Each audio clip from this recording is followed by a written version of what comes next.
तो देखिए आपके बच्चे के साथ इस प्रकार होता।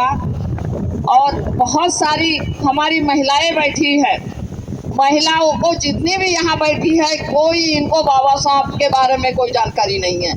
मैं लिखित में देती हूँ, हो सकता 90% या 95% महिलाओं को पता ही नहीं डॉक्टर बाबा साहब आम्बेडकर ने क्या किया। आखिर यही देवी दुर्गा के भगवानों के आत्मा ईश्वर को चक्कर में पड़ी रहती हैं और इनके औलादे भी पहला गुरु माँ होती हैं। और जो माँ अपने बच्चे को सही दिशा नहीं देगी वो बच्चा वैसा ही पैदा होगा। तो महिला पहला गुरु होती है। ब्राह्मणवादी व्यवस्था की पोषक आप हो, आपको उन्होंने पैर की जूती भी माना है। आपके साथ उन्होंने शूद्रों की घोर शूद्र पश्चिम समनारी सब ताड़न के अधिकारी फिर भी उसी व्यवस्था में माने हुए हैं। नहीं जी, हमारे ये पूछते आए, मैं आपको बताती आपके पुरखों के पास रहने के लिए झोपड़ा नहीं था, खाने के लिए खप्पर नहीं था मिट्टी का, और पहनने के लिए तन पर कपड़ा नहीं था, घुटनों से ऊपर पहना जाता था। इस स्थिति में आपके पूर्वज कौन से भगवानों के मंदिर में जाते थे और आरतियां उतार कर ब्राह्मण को घर में हवन करते रहते हैं। बताइए, यह स्थिति आप लोगों ने खुद बच्चों पर डाली।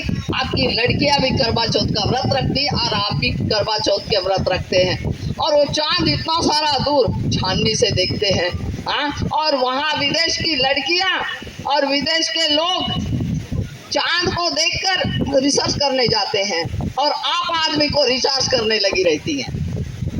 ये स्थिति आपको छोड़नी पड़ेगी। मैं भिक्षुनी होकर इस भाषा में इसीलिए बोलती को आपको समझ आना चाहिए। तो ये जो आप लोग इन त्योहारों को जब तक मनाओगी ना तब तक आपका शोषण होता रहेगा और आप जिस व्यवस्था में मानोगे ब्राह्मणवादी हावी होगा। क्योंकि डॉक्टर बाबा साहब आम्बेडकर ने संविधान लिखकर हक और अधिकार दिए। गौतम साहब बोलकर गए, स्त्री को बाप के संपत्ति में कोई अधिकार नहीं था, पत्नी के संपत्ति में पति को भी अधिकार नहीं था। और ये डिलीवरी होते ना छुट्टियां मना रही है, ये भी डॉक्टर बाबा साहब आम्बेडकर की देन है। बाबा साहब ने दूर की सोची थी। पढ़ लिख कर आप ड्यूटी जाते और वो छुट्टी मिलती है तो वो भी बाबा साहब ने आपके जो भावनाएं देख कर दी। क्योंकि नॉर्मल डिलीवरी में भी 42 दिन महिला नॉर्मल नहीं होती है। तो यही है, आप लोगों को समझना होगा। ये हवन यज्ञ और पत्रे देखने जाते हो वो छोड़ना पड़ेगा। अमुक टाइम मेरा बच्चा हुआ, तुम नेट पे देखती है बाबा साहब के कारण पढ़ने का अधिकार मिला है ना, तो नेट पे देखती नहीं कि मैं ये नाम लिखा है, ये नाम मिला है। अरे अपने बच्चे का नामकरण खुद अच्छे रखो। ये लोग आज तुम्हारे बदौलत बादाम अखरोट खाते साल भर में मनाते, आज त्योहार मना रहा है। ये नव दुर्गाएं नहीं थी, नवरात्र नहीं थे, अशोक सम्राट की जयंती थी।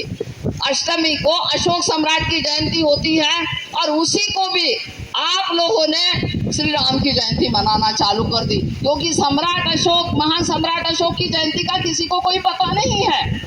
और सब नवरात्र में महिलाएं अपने मेकअप करके और वो सारी लाइन में लगी रहते। मैं तो पुरुषों से ज्यादा भीड़ महिलाओं की देखती हूँ। तो ये आपको समझना होगा। करवा चौथ का व्रत पति को भी जरूरत तुम्हारी होती, पर वो पति क्यों नहीं रखता है? तुम्हें जरूरत होती है क्या? सिंदूर भरते हो पति के नाम से, पति के लिए कौन सा शामिल दिया है? उनके नाम पर ये है तो पति को तो खुला छोड़ दिया है। कोई घंटा है पहचान का? वो सुहागिन है, तुम्हारे लिए सुहागिन का है, पर शादी का कौन सा सिंबल दिया है? कोई लेवल है इनके लिए? आप लोगों को इस पे सोचना होगा। मांग भरने का, आज तुम भी कमाने जाती, तुम्हारे पति भी कमाने जाते, कोई किसी को रक्षा करने की जरूरत नहीं है। स्वयं आप अपनी रक्षा करना सीखो।